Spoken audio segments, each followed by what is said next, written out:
आहे।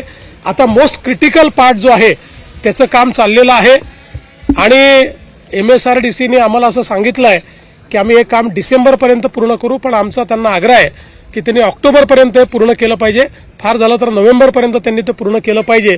त्यामुळे आज आता ही एक नवीन रेकॉर्ड आपण तयार करतोय की यातला जो हायेस्ट पॉइंट आहे तो जवळपास 185 मीटर इतका उंच आहे। त्यामुळे देशामध्ये आतापर्यंत एवढा उंच कुठलाच ब्रिज बांधला गेलेला नाही। तो केबल स्टेट ब्रिजही आत्ताच आपण सगळ्यांनी बघितला, तो ब्रिजही या ठिकाणी बांधला जातोय। MSRDCच्या वतीनं हे काम अतिशय चांगल्या पद्धतीनं चाललेलं आहे। याच्यामध्ये कामाचे दोन जे काही टप्पे आहेत त्यातला एक 99% पूर्ण आहे, एक 87% पूर्ण आहे। एकूण काम जवळपास 94% पूर्ण करण्यात आलेलं आहे।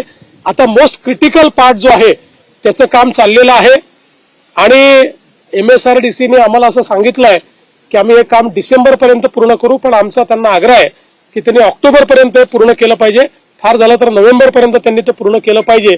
त्यामुळे आज आता शिंदे साहेब आणि मी त्यांच्याशी चर्चा करून त्याची नवीन डेडलाईन ठरवू। पण मला असं वाटतं की MSRDC असेल आणि इथे जे काही कॉन्ट्रॅक्टर्स काम करतायत, वेगवेगळ्या एजन्सीज ज्या काम करतायत, यांचं अभिनंदन केलं पाहिजे की अतिशय डिफिकल्ट परिस्थितीमध्ये ज्या ठिकाणी प्रचंड वेगाचे वारे 85 किलोमीटर प्रति तासाने वेगाने धावणारे जे वारे आहेत, अशा वाऱ्यांमध्ये हे काम या ठिकाणी केलं जात आहे आणि हे वारे सस्टेन करू शकतील अशा प्रकारचं टेस्टिंग करून या ठिकाणी हे सगळं काम केलं जात आहे। त्यामुळे मी जे म्हटलं की भारत नवनवीन इंजिनिअरिंग मार्वल जे तयार करतायत त्यातलं हे इंजिनिअरिंग मार्वल हे महाराष्ट्रामध्ये MSRDCच्या माध्यमातून या ठिकाणी सुरू आहे। सर, तुम्ही आताच नवी मुंबई एअरपोर्टची पाहणी केली आणि त्याला नंतर हा पुण्यावरून मुंबईकडे जाणारा हा महामार्गाला महत्वाचा असणार आहे, कसा फायदा होणार आहे या दोन्ही? याचा दुसरा फायदा हा आहे की पुण्याच्या लोकांना, पुण्याचं एअरपोर्ट तर आहेच, पुण्याच्या लोकांना नवीन पुण्यात आम्ही एअरपोर्ट करतोय, पण आता या मिसिंग लिंकमुळे 1 ते सव्वा तासात पुणेकर नवी मुंबई एअरपोर्ट पर्यंत देखील पोहोचू शकणार आहे। त्यामुळे जी आपली ओरिजिनल अपेक्षा होती की मुंबई पुणे हा एक इकॉनॉमिक कॉरिडॉर तयार व्हावा, तो इकॉनॉमिक कॉरिडॉर आता तयार होतोय आणि त्याच्यामध्ये ही मिसिंग लिंक एक महत्वाचा पार्ट आहे। सर, आपण आपल्या अभियांत्रिकी कौशल्याने 2 महत्वाचे जे घाट होते सह्याद्री मधले ते आता बायपास जवळपास केलेले आहेत। काय वाटतं, महाराष्ट्र या अशा नवीन नवीन अभियांत्रिकी कौशल्यासाठी जाणला जाईल याच्या पुढे? 100% इन्फ्रास्ट्रक्चर मध्ये महाराष्ट्राने गेल्या 10 वर्षामध्ये जे काम केलेलं आहे हे अतुलनीय अशा प्रकारचं काम आहे।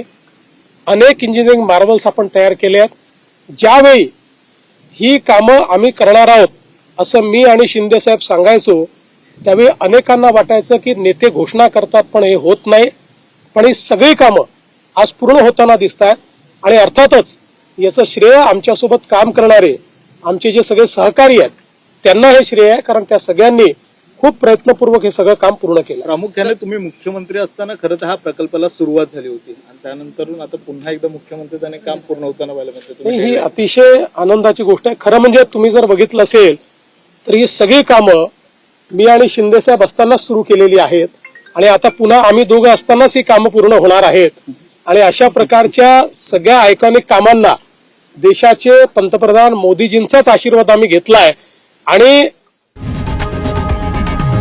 लोकशाही मराठी ऐका, पहा, जागरूक रहा।